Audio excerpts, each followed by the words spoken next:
Thank you all for waiting. Those of you who are watching the live or waiting for the live.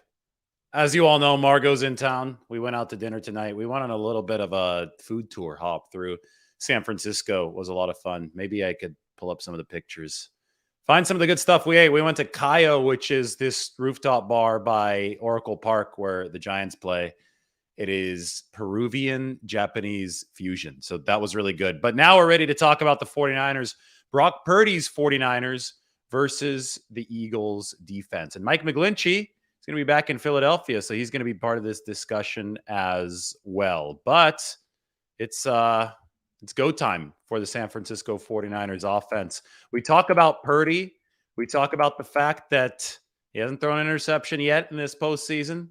Everybody's going to complain that I'm jinxing Brock Purdy right now, but I think that's the biggest stat that there possibly can be, because we talk about turnover differential. Well, the 49ers are going into the belly of the beast right now, and turnover differential is correlated with wins and losses. It might be the most correlated stat, at least simple stat, with wins and losses. And the fact that Brock Purdy so far has taken care of the football is of immeasurable importance to the San Francisco 49ers. He needs to continue to do that moving forward. Now, yes, there have been some interceptable passes, including in the postseason, including last week against the Cowboys, one that was tipped at the line, dropped in the defensive backfield.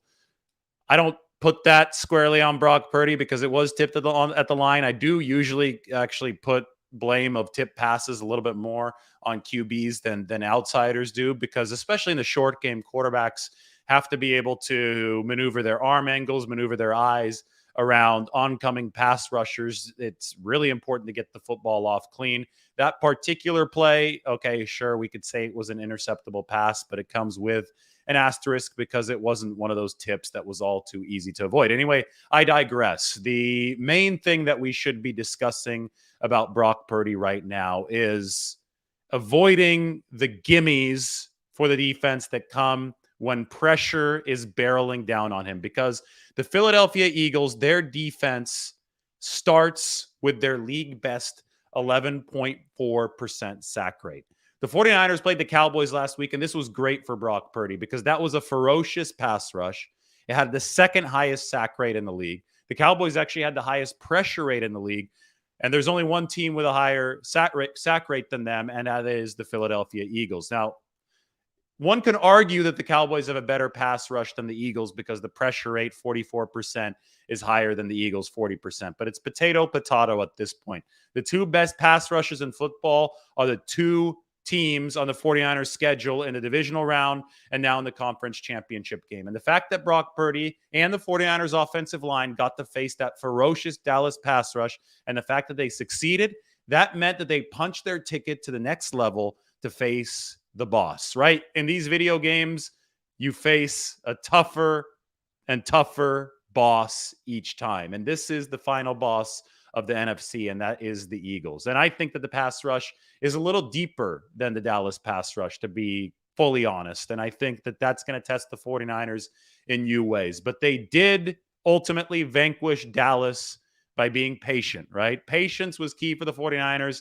They had to go to a shorter game plan. That meant that they couldn't have Purdy going into 5 and 7-step drops consistently throughout the first half. But they realized that if they chip away at Dallas with that shorter game plan, that they ultimately will be able to run the football. And they were correct in that assumption. The 49ers in the second half averaged over 4 yards per carry against the Cowboys. And the best way to diffuse a really strong pass rush is to pound the football on the ground. And that's what happened last week. And that's what's going to have to happen for the 49ers to have a solid chance of winning this NFC championship game and advancing to another Super Bowl. Another Philadelphia pass rush stat, 364 total pressures as a team, and they operate very frequently out of the wide 9. That was one of the points of discussion today at the 49ers facility. The Eagles operate out of a similar defensive front as the 49ers. Now, those of you who are new, don't know what the wide 9 is, and I get it. We probably have some national level viewers here since this is the NFC championship game. Teams with Ferraris along the defensive line have started to opt for a wider D-line alignment. And by that, I mean defensive ends play up to a couple yards wider than they normally do, depending on the pass rushing situation. So the line is elongated like an accordion. This gives very powerful edge rushers and good defensive tackles more room to operate. Theoretically, it creates more one-on-one matchups because there's more space and there's more green grass to run around. For tackles, it makes complete sense because they have the whole element of speed that they can add to getting around or for defensive ends, it makes total sense because they have the whole element of speed that they can use to get around opposing offensive tackles. Now, the downside to any wide nine alignment is that it could struggle a little bit against the run, right? You spread out the defensive linemen. Naturally, there are more gaps to hit on the inside for opposing running backs. So wide nines can only be run with good efficiency if you have good defensive linemen, because those linemen are all responsible for more space than usual than if the line were bunched up. Anyway, Philadelphia has a ton of good defensive linemen. This is a team that's been building from the ground up along the defensive line through multiple different regimes. I mean, you could go all the way back to when they brought in Fletcher Cox and then Brandon Graham, and those guys are still there. And this is, speaking of Mike McGlinchey, grew up in the Philadelphia area. Fletcher Cox and Brandon Graham were both on this defensive line when Mike McGlinchey was still in high school in suburban Philadelphia. So the Eagles have prioritized the front for a really long time. It even won them a Super Bowl back in 2017. They still have some of those key cogs, such as Fletcher Cox and Brandon Graham, but they also have restocked the line over the years, and they've made it even deeper with stars from elsewhere. The pressure leader for the Philadelphia Eagles is Hassan Reddick.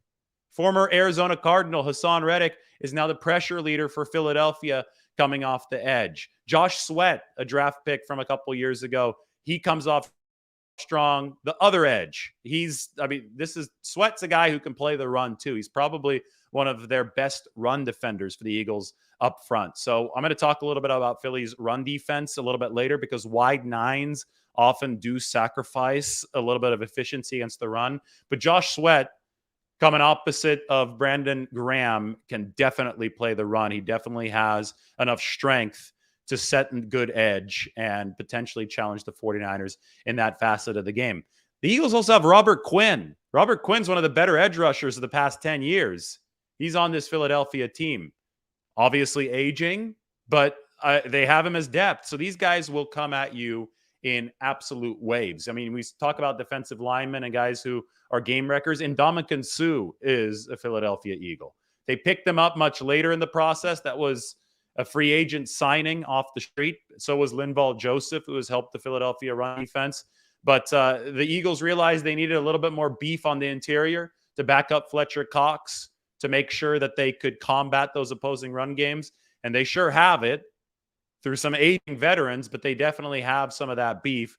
The question is, can the 49ers expose it in this game with quickness? And the 49ers obviously have a lot of that where their run game comes from, and their pass blocking has gotten a whole lot better this season. And the fact that the 49ers are the number 3 pass blocking offensive line in football, it's pass blocking efficiency. And I think that actually might have dropped a spot or two after the game against Dallas. But still, the 49ers have their best pass protecting unit of the Kyle Shanahan era. That is absolutely huge, because this Philadelphia team, as you can see from these two things, 11.4% sack rate and a massive pressure rate with a wide nine alignment.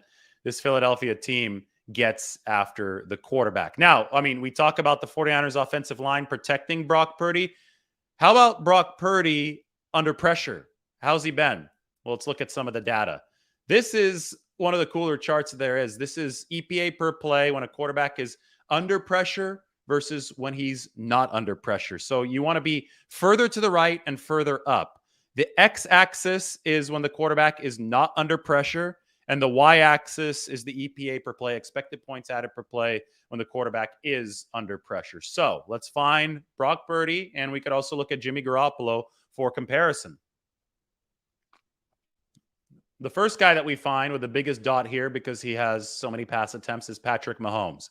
Mahomes is the best quarterback in the league. There is no question. And he is indeed in the upper right-hand quadrant of this graph. Look at Jimmy Garoppolo. Garoppolo was above average when he was under pressure, but he was way, way above average when he wasn't under pressure. But Brock Purdy's dot is not far from Patrick Mahomes' dot. This, to me, is the graph of the season so far, maybe in the entire NFL. Look where Patrick Mahomes is. Look where Mr. Irrelevant, 7th-round rookie for the San Francisco 49ers, about to try to become the first rookie to ever start the Super Bowl. Look where he is. He's more efficient than Patrick Mahomes when he's not under pressure, and he's just at about the same efficiency as Patrick Mahomes when he is under pressure. So Philadelphia can get after the quarterback. I just listed all their defensive linemen. I listed the fact that it's going to be a titanic matchup against the good 49ers offensive line. But I also needed to mention that Brock Purdy has been damn good with pressure in his face. And this right here sets the stage for a hell of a matchup in the NFC Championship game. Now, defeating an opposing pass rush, especially a strong one, relies on a great many things. The quarterback is a big part of it. His release, his ability to escape pressure with his feet. Brock Purdy can obviously do that. Brock Purdy has that insanely fast 10-yard split time. A quarterback's football smarts, right? His ability to scan the field, see what's going on, and his quick release. We're talking arm speed release. That's something that Jimmy Garoppolo obviously excelled in, and I think Brock Purdy is good in as well. I think that's why the 49ers have been able to seamlessly transition between those two quarterbacks, because they're both trying to fit the ball into precise window in the middle of the field to set up the yards after the catch. You have all those things obviously affect an offense's ability to combat a strong pass rush, but we can't ignore the most obvious thing, and that's the guys that are being paid to block that pass rush. And this is where Mike McGlinchey comes in. Suburban Philadelphia upbringing. Mike McGlinchey is coming back now to face his hometown team, the Philadelphia Eagles, with everything in the NFC on the line. So guys that he watched growing up, Brandon Graham, for example, he probably won't block all too much of Fletcher Cox, but Mike McGlinchey is going to get to block Brandon Graham. And aside from that being a cool story linking McGlinchey back to his childhood, it also is an absolutely imperative battle for Mike McGlinchey to hold his ground in. And so far this season, McGlinchey has held his ground against essentially every single edge rushers that he's faced, and that includes Max Crosby of the Las Vegas Raiders, who's the best in the game. McGlinchey has bulked up over the past couple of years, and he's turned from a player who was a good run blocker and a below-average pass protector into a right tackle who was above average on both facets of the game. It's gotten to the point where the 49ers, there's talk at least, the 49ers might not be able to afford Mike McGlinchey, who's a free agent or scheduled to be one this offseason. But right now, they can't worry about that. Right now, they have to worry about sealing off the tackle position reasonably well enough to keep this Philadelphia ferocious pass rush at bay. I don't think there's any worry about Trent Williams and whoever he faces at left tackle. Last week, he put on a clinic against Micah Parsons, a clinic of foot speed against the NFL's most athletic defensive linemen. But it's that other side of the formation where I get it. Some 49ers fans still have a little bit of PTSD because they saw McGlinchey get bulldozed in the past very frequently back when he was a run blocking specialist. Well, to be a true bona fide Super Bowl contender, you've got to be a good pass protecting team. McGlinchey understood that. He embraced the challenge. He bulked up. He's stronger, and he's been an above average pass protector. But folks, this is the test of the year. An 11.4% sack rate for Philadelphia, 364 total pressures as a team. McGlinchey's going to have to be good back in his hometown, and the guys in the middle are going to have to be good too, because Javon Hargrave is a excellent pass rushing defensive tackle. He blew up a run play to open the game, 49ers Eagles week 2 of the 2021 season, but he's better at getting after the passer. This is a quick defensive tackle, explosive move off the ball. And we can talk about Mike McGlinchey against Brandon Graham and company all we want, but if the 49ers can't get the job done against Fletcher Cox, against Hargrave, who has more of a nose tackle type body over there on the inside. If Jake Brendel, their center, can't get it done, if Aaron Banks can't get it done, if Spencer Burford or Daniel Brunskill can't get it done, it will be a long day for Brock Purdy, a long day of rolling to the left and then having to throw the ball away. The 49ers have to start the construction of the pocket from the inside. That's where they can't falter. They can't falter against Cox. They can't falter against Hargrave. They can't falter against any of the depth that Philadelphia throws in there between Linval, Joseph, all the way down to Ndamukong Suh. The 49ers have to prevent interior pressure, or else Philadelphia is going to have a field day riding off of statistics like this. But after the 49ers do seal the inside, it's going to be all eyes on Mike McGlinchey, all eyes on Trent Williams, and then all eyes on Brock Purdy, who's been so efficient when under pressure. Well, if he's not under pressure, which I highly doubt because Philadelphia's D-line has been so good this year, if he's not under pressure, looks like the 49ers are A-okay. But Purdy, if he is under pressure on the road in the NFC title game, is going to have to maintain some of the efficiency that he has so impressively showcased this year. Now, if we do see the 49ers create reasonable time for Brock Purdy through their pass protection, if Purdy is on his P's and Q's in this game and he is getting the ball out on time, he is scrambling when he needs to and not unnecessarily, that's when the 49ers can put the Eagles into a compromised position. And that's why I ask the simple question: can Shanahan expose Philadelphia's linebackers? Because, the Eagles have talent in the secondary. We just got done talking about how good the D-line is, but they have real talent in the secondary between James Bradbury, the former New York Giant, Darius Slay, who's been with the Eagles for a long time, C.J. Gardner-Johnson, 6 interceptions. I have a little text title for that. He has preyed on pressure this year. So you need to neutralize the pressure so that Kyle Shanahan can work against the part of the Eagles defense that is weaker than the secondary. And that's the linebacker position. Kaiser White, TJ Edwards, those two guys, they have not been great in coverage. I brought up the stat the other day. There's actually a couple stats for the Philadelphia Eagles that should give the 49ers some big-time saucer eyes, that their eyes should get wide when they look at these stats given their offensive construction. First of all, the Philadelphia Eagles are number 22 DVOA, that's defense adjusted value over average, against number 3 and number 4 wide receivers. Juwan Jennings scored the 49ers' first touchdown against the Eagles in week 2 before halftime last year. By extension, the Eagles are also number 24 DVOA against running backs in the pass game coming out of the backfield. Hello, Christian McCaffrey. Hello, Deebo Samuel. Hello, multi-positional 49ers skill position weapons. You see, these kind of splits happen because Philadelphia has a pronounced weakness relative to its other strengths on defense. The Eagles are awesome along the front. They're great at the cornerback and the safety positions. But with the linebackers being a little bit worse, well, you see the splits. They're top 5 against number 1 receivers, top 5 or top 6 against number 2 receivers, top 10 against tight ends, but they're number 22 against 3 and 4 wide receivers, and they are number 24 against running backs. So that is a telltale sign, and the tape shows this too, that running backs have been able to have theirs in the pass game coming out of the backfield against the Philadelphia Eagles. And number 3 wide receivers, well, they're not covered by the top corner. So those number 3 receivers, if they're dealing in man coverage, it's going to be a little bit different than if they're dealing with zone coverage. But the Eagles definitely drop off in defensive quality after their top 2 cornerbacks. So that is what the 49ers can prey on if they hold the Philly pass rush at bay. Now, to hold the Philly pass rush at bay, you want to be able to run the football. It's about short passes, obviously, but it's mainly about keeping an opposing defense off balance so that they don't know that the run is coming. And this is the weakness. This is the little energy shaft in the Death Star, if you will, because the Eagles are really damn good across all phases of the game, including defense. This is a top 5 defense, but it is number 21 in rushing DVOA. I talk about the wide 9. We talk about the 49ers of 2019. I've compared this Philadelphia defense to the 2019 49ers several times. Wide 9, insane sack rate, 70 sacks on the season. I mean, the superlatives for this Philadelphia pass rush do remind me a lot of the 2019 49ers.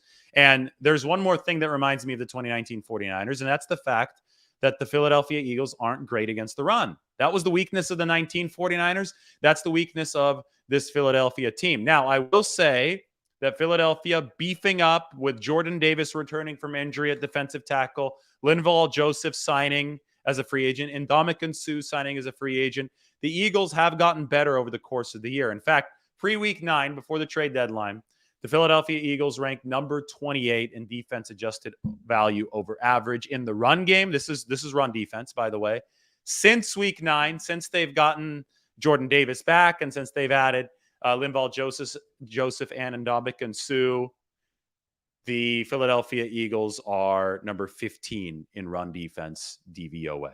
So it's gone from number 28 to number 15 on the split, number 21 overall. Now, number 15 run defense DVOA for the Eagles is still not great.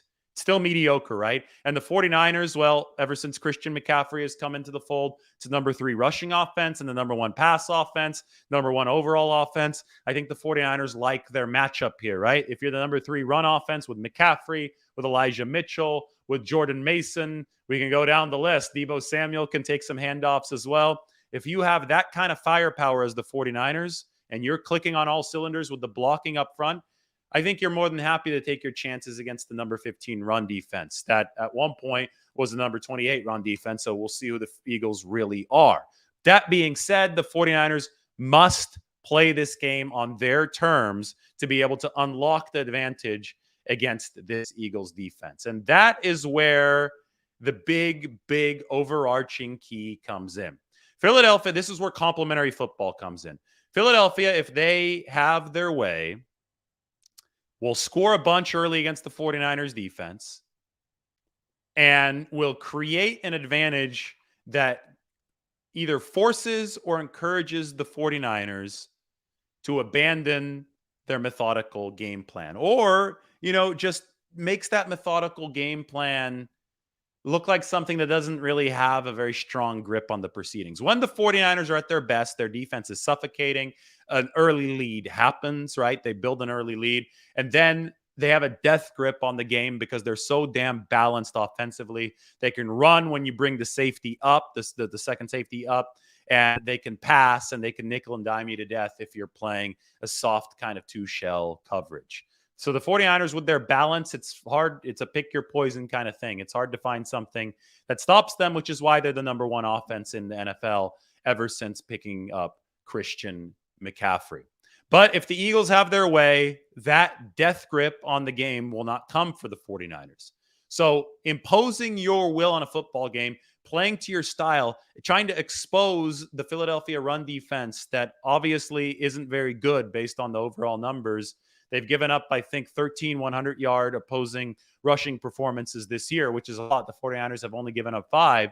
But, playing the game on your terms in that way, if you're the San Francisco 49ers, will require Philadelphia being on their heels. And that's going to require complementary football. That requires Philadelphia's defense. That requires Philadelphia's offense to not dominate the 49ers defense. It requires special teams to hold serve. And then on the offensive side of the ball, if you want to run, if you're the 49ers, you better show Philadelphia that you can pass.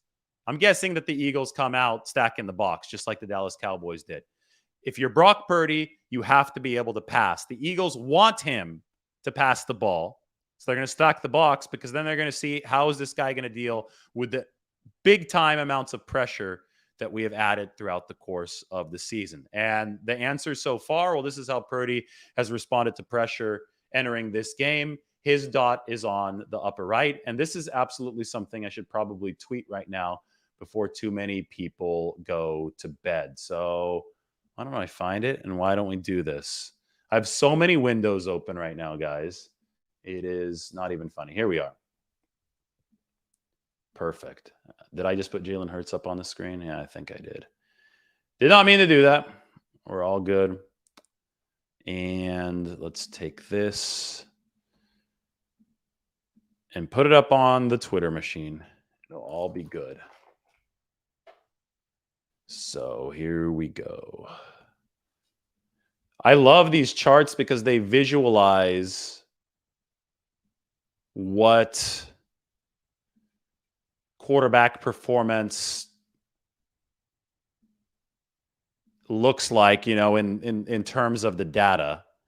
And I think that EPA, DVOA, those kind of things can scare people away sometimes, but they shouldn't, because we need to get away from just judging a lot of this stuff on raw yardage. It's not the smart way to look at a football game. So anyway, I'm on Twitter right here. This is a quick little tweet break. So you guys can check me out on Twitter at Lombardi himself. I think I even, yeah. Here, let's add this as a banner for you guys.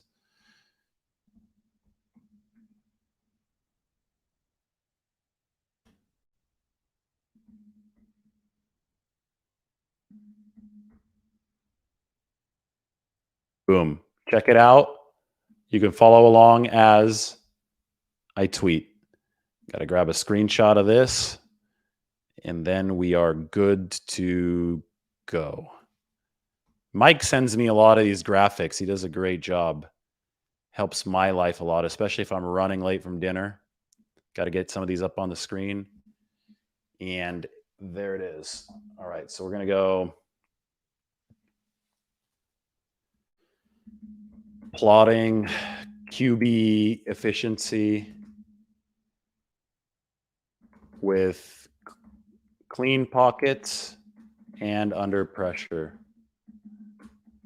Look at Brock Purdy's dot right by Patrick Mahomes.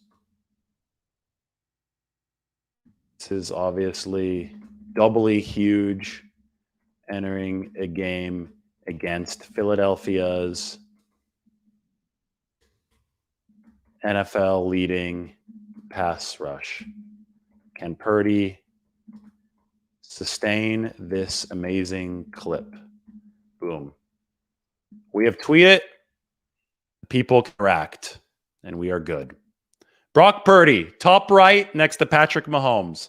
Garoppolo's not in a bad spot on there either, but Purdy and Mahomes have been otherworldly. Now, if you want to hear some Brock Purdy numbers, he's got the highest quarterback rating of any rookie since the NFL merger, 1970. That was the NFL-AFL merger.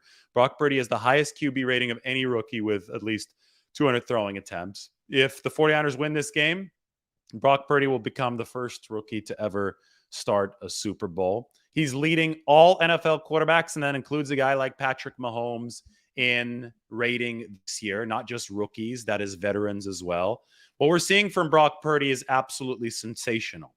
And keep in mind that this is not just Kyle Shanahan making Brock Purdy. Quarterbacks under Kyle Shanahan, not named Jimmy Garoppolo, before Brock Purdy showed up on the scene, had an 8-28 record. Purdy's 7-0 now.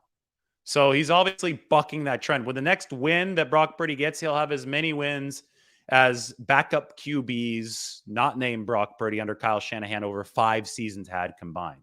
And that's CJ Beathard, Nick Mullins, and 1 win for Trey Lance. Those guys combined only for 8 wins over the course of 5 years. Brock Purdy has 7 wins in less than 2 months, and it has a chance to be 8 in 2 months. So 8 wins in 2 months possible for Brock Purdy after other Kyle Shanahan backups took 5 years to reach that amount. And backups had a lot of chances to play under Kyle Shanahan because of the quarterback injuries that the 49ers have suffered. But Brock Purdy has been awesome for the 49ers, especially given context, right? Given the fact that this is a rookie. This is a 7th round pick. This is somebody without massively impressive physical characteristics. Although I will say his 10-yard split, that 1-5-5 10-yard split, is massively impressive. Brock Purdy, that translates to like a 4.4, maybe high 4.3 40-yard dash.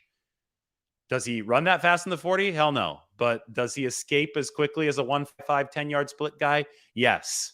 And the elusiveness has really been revelatory about Brock Purdy. Against this Eagles defense, it's probably going to come in handy. Now, when you look at things that he can do better and things that he's going to have to do better, Purdy's going to have to be better about stepping up in the pocket. It's a team sport, so the 49ers interior offensive linemen are going to have to make sure there's room for him to maneuver. But what Philadelphia is going to do is they're going to try to force Brock Purdy to flush out to the left. This is Purdy's heat map throwing this year. Let's take the title off the screen. You can see the nice picture of Brock Purdy there. As you can see, Brock Purdy's hot zone, the highest average is throwing to the left. When he throws to the left as a right-handed quarterback, that makes a whole lot of sense because he's going to be in the pocket right here where the cursor is spinning around, and he's going to whip the ball to the left. Throwing to the right is a little less natural for a right-handed quarterback because he's going to have to turn his hips and look to the right side. It's not natural, right? What defensive coordinators are trying to do to Brock Purdy right now is blitz from the right, so he has to flush out to his left this way right here. And as he flushes out to his left, well, as you're running this way, unless you are Patrick Mahomes, unless you are throwing from a crazy off-platform motion, these passes are going to be hard to make. You have to reset and flip your hips to be able to turn and fire this way. And that's why most of the time when Brock Purdy rolls to the left, he's just throwing the ball away. He resets and throws away. It would take a real defensive breakdown for that left side of the field to be open in a way that he could flip his hips and hit a receiver. It's not impossible, but it's one of those things that you want to avoid if you're Brock Purdy. You want to work from within structure. That means staying here or rolling right. So that way you can hit receivers downfield from a stable platform. So if there's one issue right now the 49ers really are trying to work with Brock Purdy to get better at, it's bailing the pocket too early and rolling left, because that's exactly what opposing teams, especially the Philadelphia Eagles, because they're the next one on the schedule, are going to try to do this week. This is right. We'll talk about C.J. Gardner-Johnson a little bit. Philadelphia safety has preyed on pressure this year. So this part of the field, watch out for Gardner-Johnson. He's going to be working rush and coverage work together, right? He's going to be working in tandem with Brock Purdy. He's going to be working in tandem with that Eagles pass rush to try to get after Brock Purdy and force some errant throws. Now, Brock Purdy has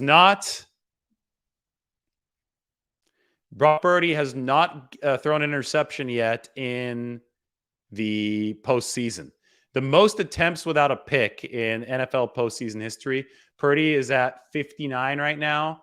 You got to go back to 1949. Norm Van Brocklin in 1949 went 14 throws without a pick. So rookies typically are interception machines when they enter the playoffs, but not Brock Purdy. Norm Van Brocklin, it took him 14 interceptions, it took him 14 attempts before he threw an interception. It was his 15th attempt when he threw one in 1949. Tyler Huntley in 2020, 13 attempts without a pick. Brock Purdy's gone 59 attempts without a pick. This is actually remarkable. I got to get this one up on the screen as well. Let's do this. I like showing you guys these cool stats. Let's see what we can do. Let's get this sucker up there. We had Brock Purdy's heat map up there, and now we get to see how Norm Van Brocklin and Tyler Huntley's previous historic numbers pale in comparison to the awesome stuff that Brock Purdy is doing. I mean, the superlatives just never end with this guy. All right, here you go. Look at that. Most attempts without an interception in NFL history for a rookie. Brock Purdy, 59. Now, it's got to continue. Like I said, C.J. Gardner-Johnson has preyed on pressure. 6 interceptions this year. You can tell that this right here is fueling that Eagles pass rush. So Brock Purdy has to be on his P's and Q's in this game. Has to go on time and to the correct spot with the football. And the 49ers obviously want to set their run game up to succeed in a way that fosters total balance. But balance also relies on Brock Purdy. That's the catch-22. You can't just run into a brick wall all day. You can't just pass all day. You have to have both of them.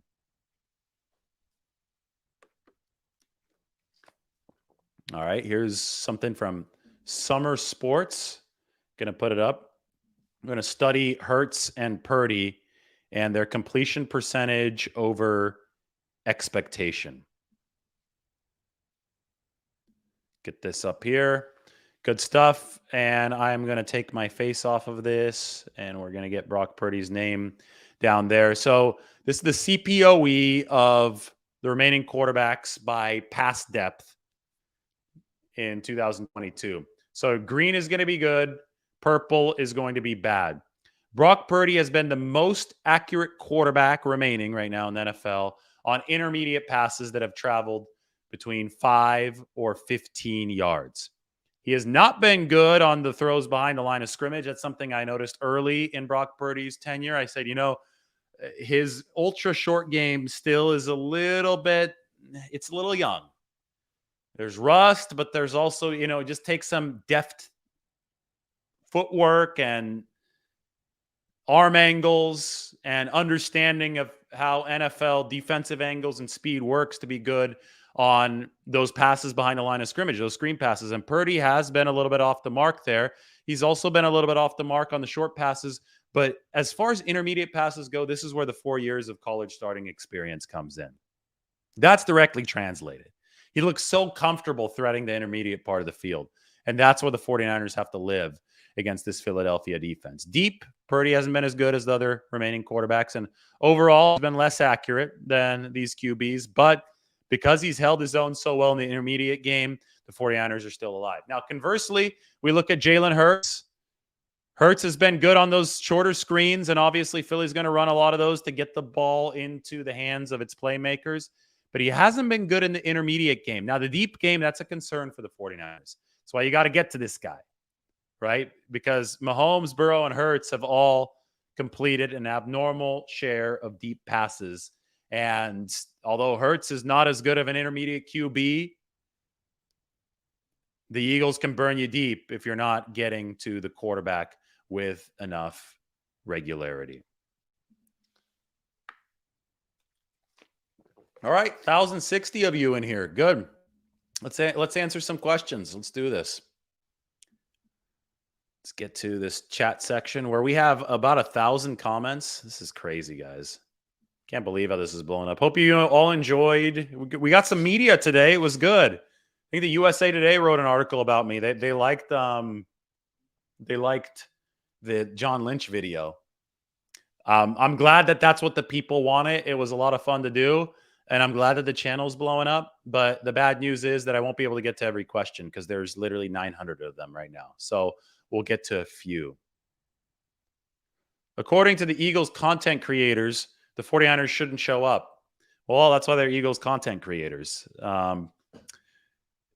Philadelphia is known to have a rugged fan base, right? Didn't they throw snowballs at Santa Claus at Veterans Stadium?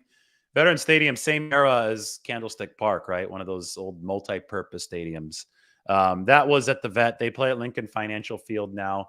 I get it. Eagles fans and the Eagles as a whole, they're riding high off of the number 1 seed, but you cannot take a team like the 49ers that's won 12 straight games lightly. And, let me show this to you right here. This is something that I think people might find interesting. Let's look at the DVOA matchup in this game because efficiency favors the 49ers. It doesn't favor the Philadelphia Eagles. And, feelings can lead us many which ways, but facts reside in smart, well-applied efficiency numbers. And this right here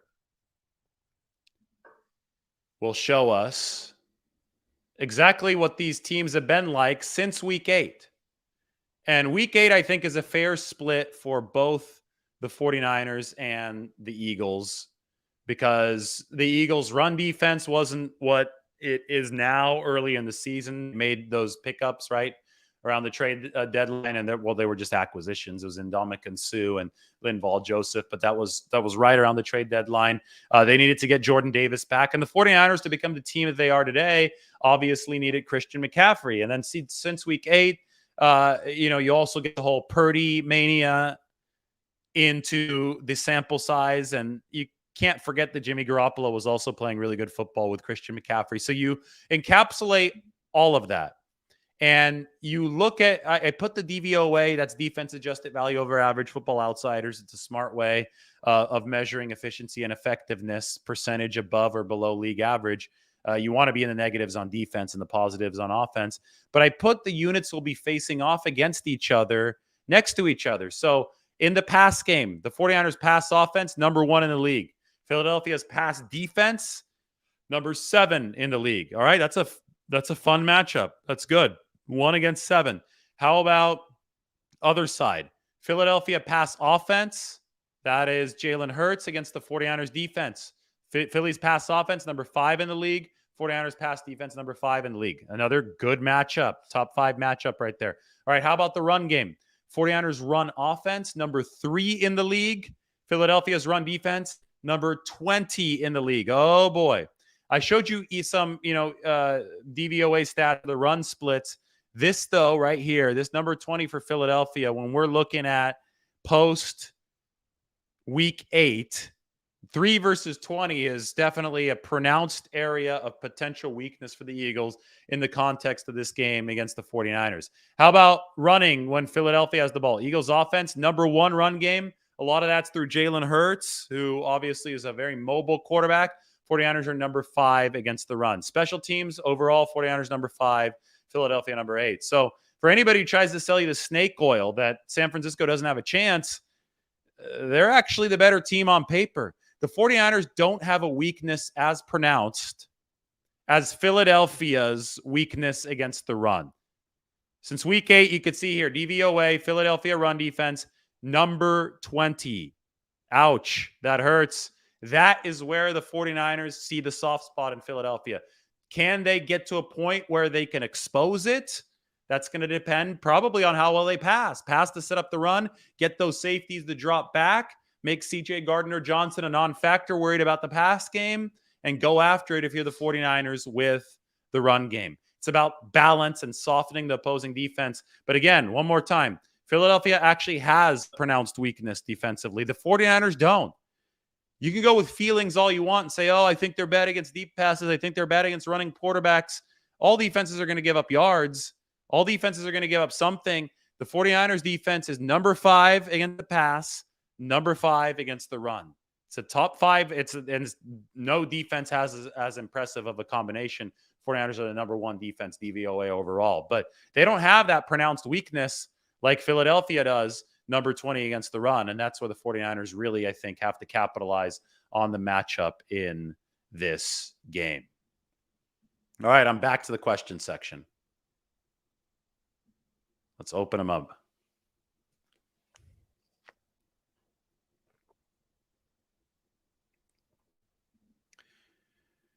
What are my thoughts on the national media? I think there's simple East Coast bias. I think most media is based on the East Coast when you're looking at like national TV stuff. The West Coast is kind of far away. People forget about it. They don't watch the games as much. It's not as bad in the NFL as it is in college, but the East Coast bias is a real thing. And I wouldn't worry too much about it because it will have zero impact on the actual game.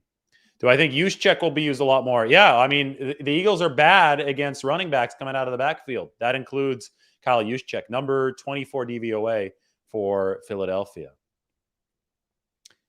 I don't know if Drake Jackson will be playing. It depends on what the 49ers want to prioritize with that pass rush.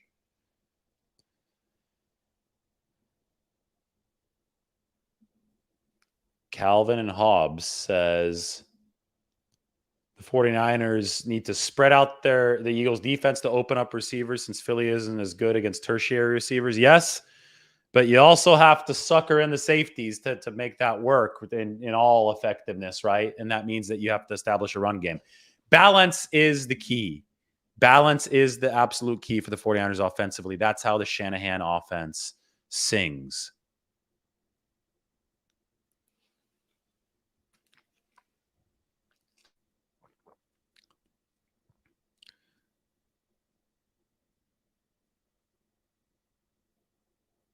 People are talking about In-N-Out Burger on here. I'm not talking about In-N-Out Burger today. I sometimes do. I love In-N-Out. Yes, I am a native Californian. Visalia, California, baby.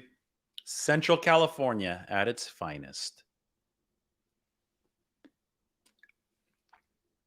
Somebody has said that their question sucks. I doubt that your question sucks. Put yourself in my shoes if you're complaining about not having a question answered. Guys, I'm sitting here. There are 1,154 of you. I look at my inbox of questions and there are 847 questions. Imagine running a show and I'm by yourself. I'm sitting here by myself right now. I get Mike does a great job. He's helping out with some of the stuff. But imagine sitting here by yourself, having to take care of the mic, take care of the camera, take care of the lighting, take care of all the stats, and then looking at 854 questions and having to answer every single one of them. Like, it's not possible. You can't answer all 854. So please don't take it personally if I didn't answer your question, because while I'm here looking at the camera, talking to you, the screen is right down here. 55 more questions got asked. I probably didn't even see your question. Anyway, this one from Will Lee, it's a good one. Am I a native Californian? Yes, I am a native Californian.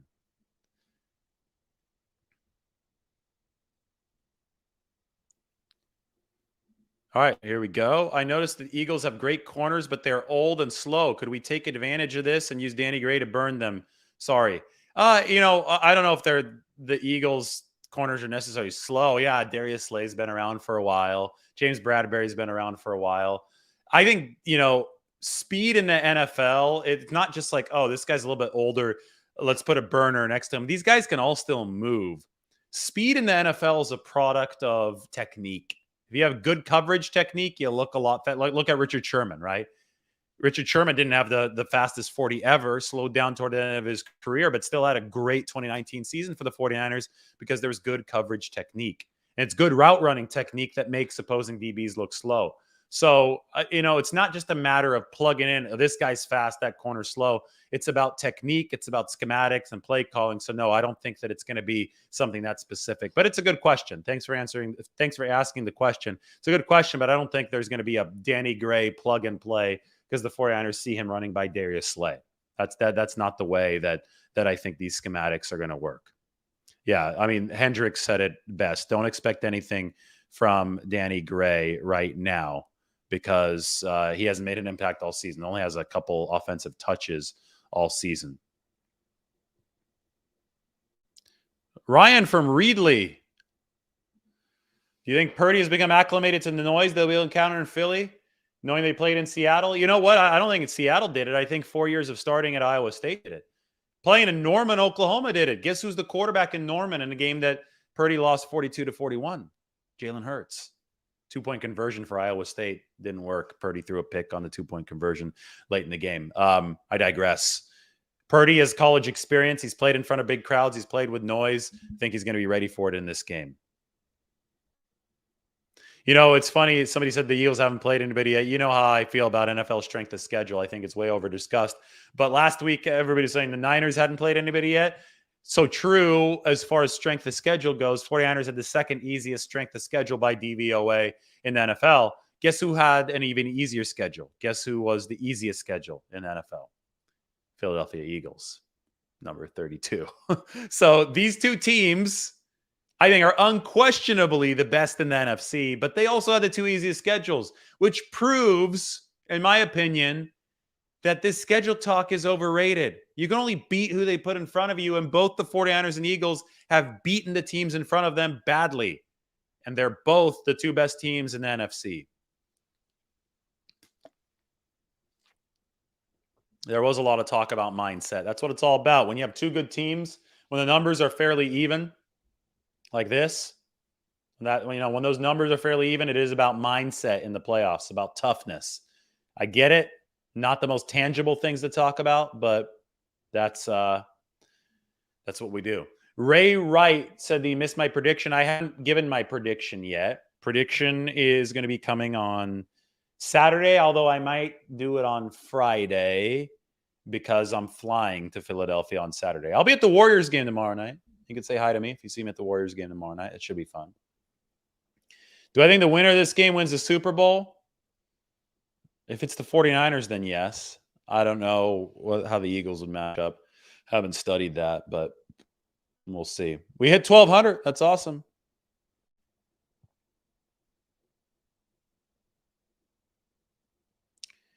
Do I think Philadelphia's offensive line or D line is overhyped because they have so many sacks against unimpressive teams? Yeah, a lot of Philly sacks have come against worse teams, but no, I think these guys are good. I think these guys can get after the QB, and I don't think the 49ers should underestimate them at all. Again, I have to be consistent with how I analyze this. If you're getting sacks at the NFL level, you're doing something right. Everybody in the NFL was the best player on their college team. So it's not like Philly's been playing Furman or Mercer every week. Philly's been playing teams in the National Football League. You will get a Debo and Trent boombox entrance. Yes, you will. I'll get that video for you.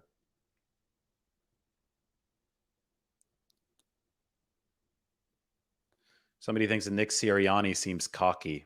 I could see that. I don't know where I'm sitting tomorrow. I'll have to check. I got the tickets from somebody, so I have to see. So I'll let you guys know. I probably won't let you know, but hopefully, if you do see me, then you could say hi. Should be fun. Vivid Seats. I don't know what the percentage of 49ers fans is, but I know 18% of the sales are coming from California zip codes. My estimate's going to be about 20% 49ers fans. This is not LA. This is not one of those Vegas-like destinations. This is Philadelphia, all the way out on the East Coast. I get it. There's fans everywhere. 20% would be a hell of a lot of 49ers fans, by the way, in that stadium. So we'll see what the percentage ends up being. Now, the thing is, yeah, I get it. Not all 18% of Californian purchased tickets are 49ers fans, but not all 49ers fans live in California. So I'm guessing 20% of the stands will be red, 49ers fans against the Eagles. We'll be able to easily tell, and get a good estimate because the Eagles fans wear green, 49ers fans are going to wear red. Screen pass is going to be really important in this game. Screen passes are always a big neutralizing tool against a pass rush that likes to pin its ears back because they're rushing dead set on the quarterback. You sucker them in, you throw the screen. You got a guy like Christian McCaffrey. I think they're going to be big in this game. I am both Czech and Italian to answer that question. I'm using my iPhone as my camera. Drake Jackson has been a healthy scratch because of the 49ers wanting to prioritize defensive tackle depth. Listen, Drake Jackson's a rookie. The 49ers are playing their 20th game of the season. He's never played a season longer than 12 games. You could see maybe he's losing some steam. 49ers at the same time are moving into playoff football where they want to prioritize run defense. It all adds up to Drake Jackson being inactive here the last couple of weeks. I wouldn't read too much into it. It's a personnel decision.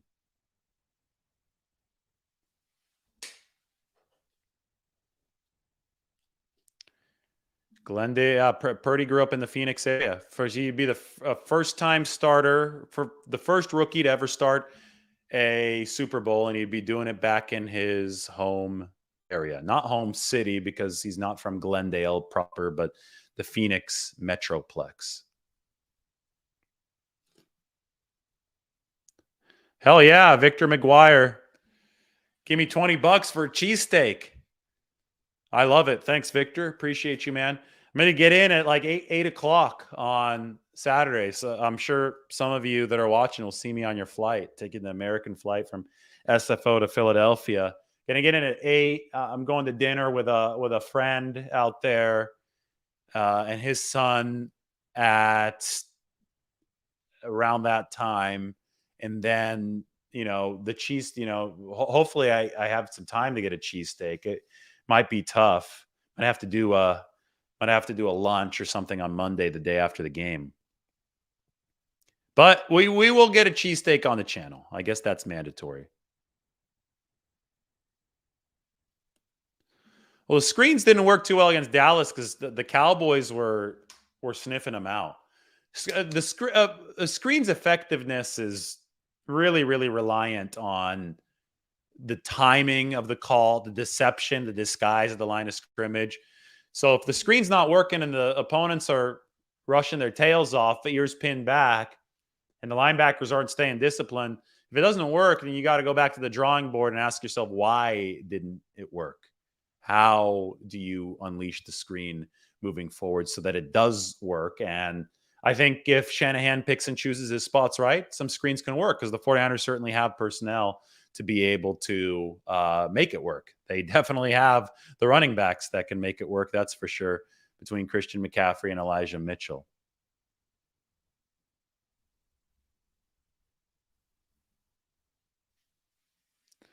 A lot of people talking about how old and slow the Eagles are. Man, I don't know about that. I mean, the Eagles are experienced. I think they deserve a little bit more respect than old and slow. They're 15-1 this year when Jalen Hurts has started for them. So, respect your opponent, even if you're a 49ers fan.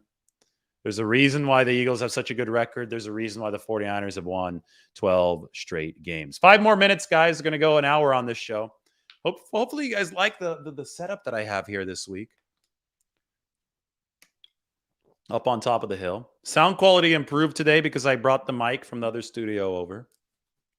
Got a special retreat, though, here to get ready for the NFC Championship game. By the way, tomorrow we've got will the 49ers beat the Eagles? I talk about how to beat the Eagles, too. We're going to have our observations and predictions are going to come out Saturday on The Athletic. I have a massive feature tomorrow coming on Kyle Shanahan on The Athletic. So be sure to check that out. That's going to be the big piece of the week that I've been working on. It's dropping very early in the morning. So why don't I get some of this up on the screen? Here's the channel right now. We're live talking about, nice screenshot, Mike. That's awesome. I haven't even seen it yet. Talking about Brock Purdy. I mean, all the press conferences from today are up there. I mean, this is hours of 49ers content. We have practice footage.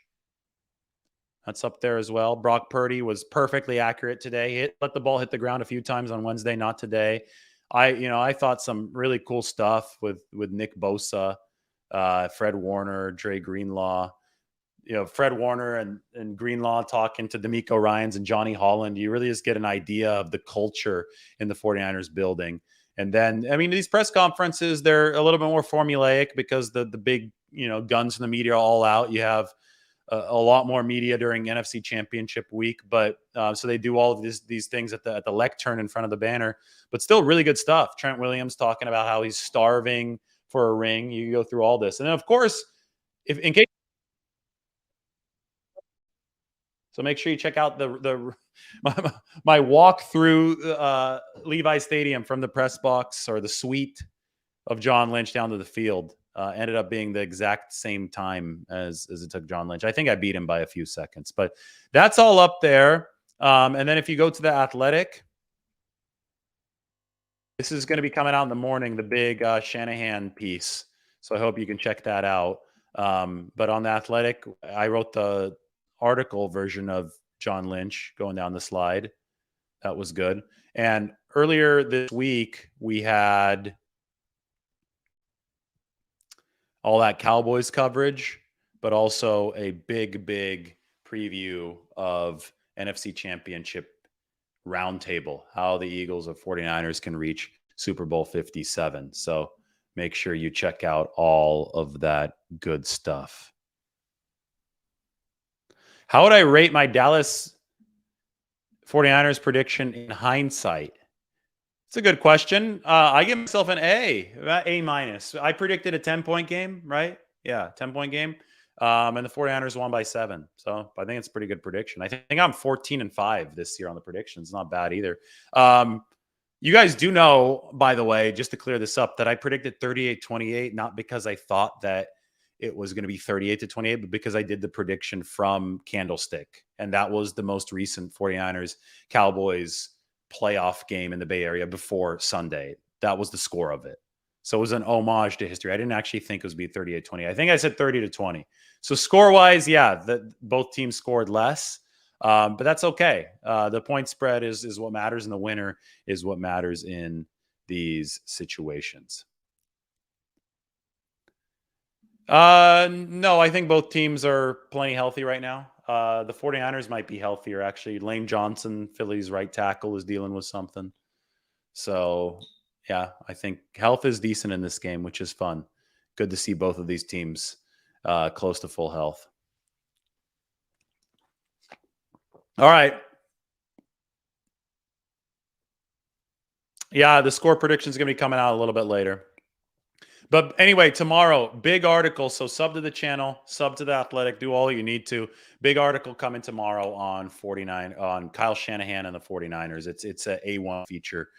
At Athletic, the New York Times, whatever, all that good stuff. So hopefully you could check it out. We'll do a video on it in the morning.